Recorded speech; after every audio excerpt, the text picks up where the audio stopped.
నమస్తే. జగన్ పాదయాత్ర 2.0 5,000 కిలోమీటర్లు కాదు, జగన్ కొత్త మాస్టర్ ప్లాన్.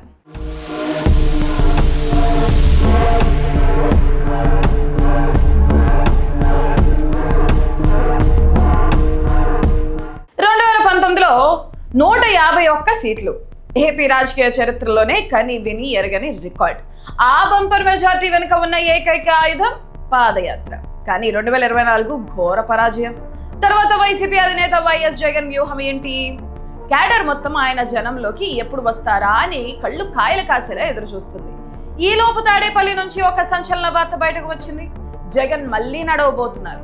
కానీ అందులోనే ఒక పెద్ద ట్విస్ట్ ఉంది. 5,000 కిలోమీటర్ల మహాయాత్ర అని ఒక పక్క ప్రచారం జరుగుతుంటే, జగన్ తీసుకున్న ఆ నిర్ణయం రాజకీయ వర్గాలను ఆశ్చర్యపరుస్తుంది. ఇంతకీ ఏంటి మాస్టర్ ప్లాన్?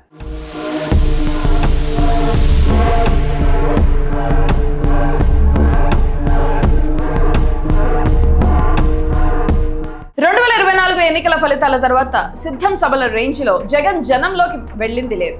అడపాదడపా పరామర్శలు మినహాయిస్తే శ్రీకాకుళం నుంచి అనంతపురం దాకా పార్టీని పరుగులు పెట్టించే కార్యక్రమాలు జరగలేదు. దీంతో క్షేత్రస్థాయిలో పార్టీ శ్రేణులు ఢీలా పడ్డాయి. సరిగ్గా ఇలాంటి సమయంలోనే పోలవరం నియోజకవర్గ నేతలతో జరిగిన మీటింగ్ లో జగన్ ఒక క్లారిటీ ఇచ్చారు. మరో 1.5 ఏళ్ల తర్వాత నేను పాదయాత్ర మొదలు పెడతాను అని కుండబద్దలు కొట్టారు.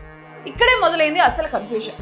2027 ఎండింగ్ లేదా 2028లో పాదయాత్ర ఉండబోతుంది. కానీ ఈ టైం లైన్ చూస్తుంటే ఎన్నో కొత్త అనుమానాలు పుట్టుకొస్తున్నాయి.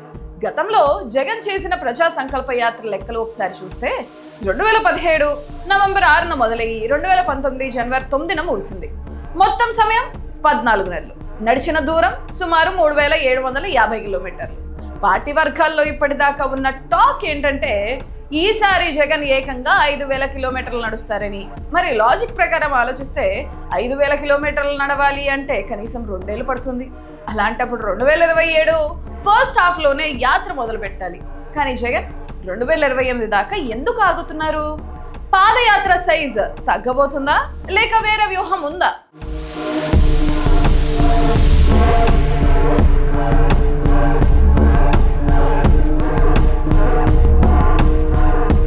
ఇక్కడ మనం గమనించాల్సిన అతిపెద్ద పాయింట్ ఒకటి ఉంది. 2017 నాటి పాదయాత్రకు రాబోయే పాదయాత్రకు ఒక భారీ వ్యత్యాసం ఉంది. అప్పట్లో జగన్ కేవలం ఒక ప్రతిపక్ష నేత. ఆయన మీద జనాల్లో ఒక రకమైన సానుభూతి, ఒక పక్క అవకాశం ఇద్దాం అనే ఆలోచన ఉండేది.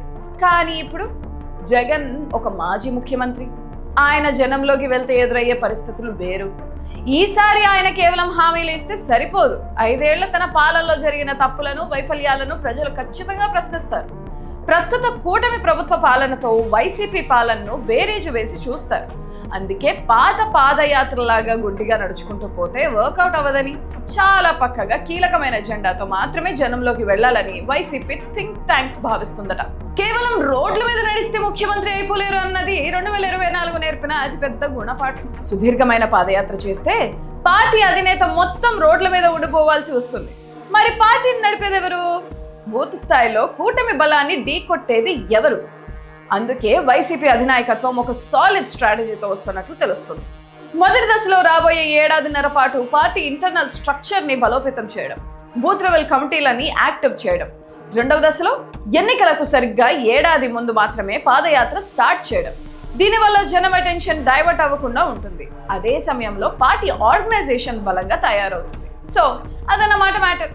2028లో రాబోతున్న జగన్ పాదయాత్ర 2.0 కేవలం కిలోమీటర్ల రికార్డు కోసం కాకుండా పక్కా పొలిటికల్ మైలేజ్ కోసం డిజైన్ చేస్తున్నట్లు అర్థమవుతుంది.